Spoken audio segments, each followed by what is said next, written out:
मी गेल्या 35 वर्ष समाजकारणात होतो. प्लस मी बी.टेक सिव्हिल इंजिनियर आहे, क्वालिफाईड आहे. 37 वर्षाचा माझा शासन सेवेतील प्रशासकीय अनुभव आहे. आणि ह्या दृष्टीने तसंच मी ज्या विभागात राहतो किंवा जिथून कार्य करत होतो त्या विभागातून आम्ही आजपर्यंत 35 वर्ष कमीत कमी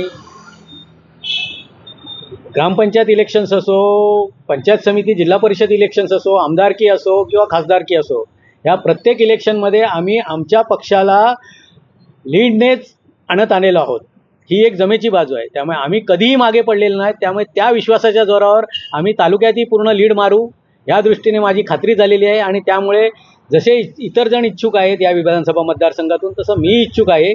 आणि मला तिकीट मिळाल्यास पक्षाकडनं मी नक्कीच ती निवडणूक लढवेन आणि चांगल्या मताने निवडून येऊन दाखवेन. त्यासाठी मी पूर्णपणे तयारी केलेली आहे.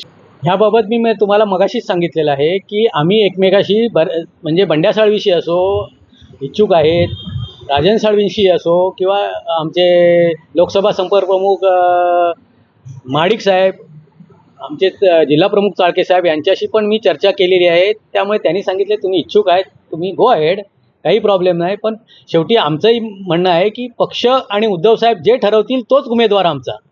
त्यामुळे आमचे जितके इच्छुक आहेत त्याच्यात एकालाच कोणाचं तरी तिकीट मिळणार आहे. आणि मग बाकीचे सर्व त्याच्या पाठीशी राहण्याचं 100% मला खात्री आहे. आणि माझं तर मत आहे, मी तर 100 नाही 200% त्याच्या पाठीशी राहणार, मला जरी नाही मिळालं तरी. नाही, हे बघ, कोणी कुठल्याही गोष्टीची इलेक्शनमध्ये खात्री देऊ शकत नाही. प्रत्येक वेळी कोणते वेगवेगळे फॅक्टर चालत आहेत. आज जो ट्रेंड आहे लोकसभेला आणि या विधानसभेला जो चालणार आहे ते पाहता आमचं ठाकरे गट या तालुक्यात नक्कीच सीट जिंकून आणेल ही मला खात्री आहे. आणि त्या दृष्टीनेच आम्ही सगळ्यांनी तयारी केलेली आहे. आणि आम्ही लोकसभा इलेक्शन नंतर दुसऱ्या दिवसापासून सगळं हे स्टॅटिस्टिक घेऊन आम्ही आमच्या सगळ्या मतदारसंघात आमचे जे सगळे इच्छुक आहेत त्यांच्यासहित आम्ही सगळ्यांनी बंड्या साळवी सगळ्यांनी आम्ही काम सुरू केलेलं आहे ठाकरे गटासाठी ही सीट जिंकून येण्यासाठी. हां, आता मतदान इलेक्शन म्हटल्यावर त्याच्यात इच्छुक 4 जण असतात, तिकीट एकालाच मिळतात. आणि ते एकाचं तिकीट मिळाल्यावर सगळे मॅन होणार आहेत आणि त्या दृष्टीने एकाचंच काम होणार आहे.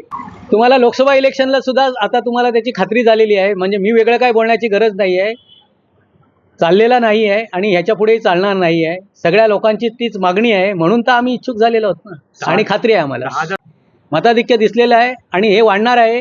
त्यामुळे आमचाच फायदा आहे, त्यामुळे आमचा विजय होईल.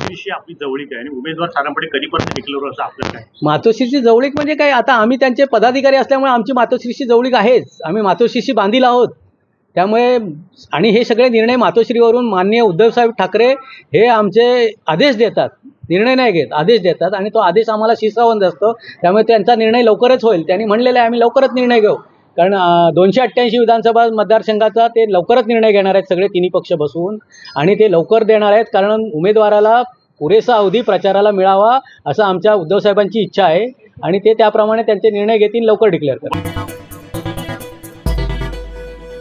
टाइम्स डिजिटलला लाईक करा, सबस्क्राईब करा, शेअर करा आणि बेल आयकॉन दाबायला विसरू नका. पाहत रहा टाइम्स डिजिटल.